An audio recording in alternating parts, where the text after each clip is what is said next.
Okay, so you're a yoga instructor now. Okay, was there anything that you've learned from kind of your experience of teaching yoga that you kind of wish you learned as an athlete? Interesting. So I think the biggest crossovers for me personally have been one, breathing. Like yoga actually has a lot of breathing. If you haven't done very much, then I think sometimes you can just think it's like stretching, but there's a lot of breath work, and I think that can help in a few ways. One, it can really help if you get nervous before races, or you want to sort of control the energy that you're expending either just before you get on the water or in a warm-up. Like if you're someone who gets quite anxious and you have a lot of adrenaline, sometimes if that comes too early you can almost lose a bit for the race and it doesn't peak at the right time.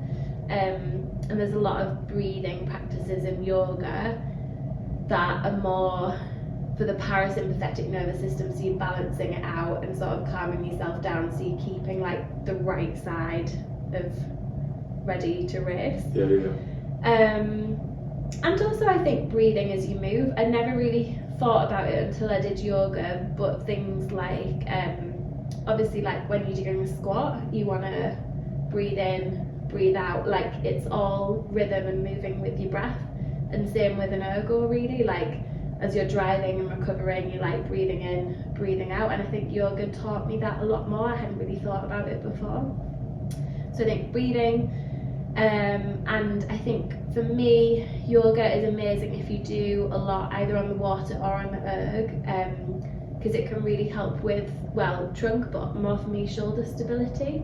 I think when we do big movements in the gym, if you've got a good weights program it'll incorporate it, but sometimes you can just be doing like the heavy lifts, like your squats, your bench pull, your bench press, and we don't do so much of the subtle like shoulder stability, lat activation, which I think is really important if you want to improve your technique for rowing. Connection especially. Yeah, and knowing like how to hold load, you're getting it here, not up here, which I found very hard to do. All of that stuff. So that was for me personally. But then I'd just say in general, like obviously you've got flexibility, like hips, hammies, like all of that, it's amazing for. And just balancing out, like we were saying before, you've always got to have a bit of balance. I think just recovery, yoga, so I didn't do as much as I do now when I was training, mostly because I was tired and I just wanted to go home and sit on the sofa rather than go to a yoga class.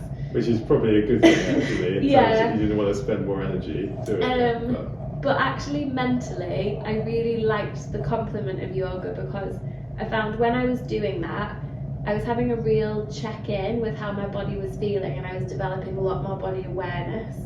When I was training, I was more thinking like, push it, what's getting better, what's changing. My body feels this, but I'm overriding it because we're doing this session, I don't care if it feels rubbish, like we're going. And yoga was a good check-in to balance that with, how am I feeling, am I even side to side, is this a niggle, is this not a niggle, like it gave me that to complement it.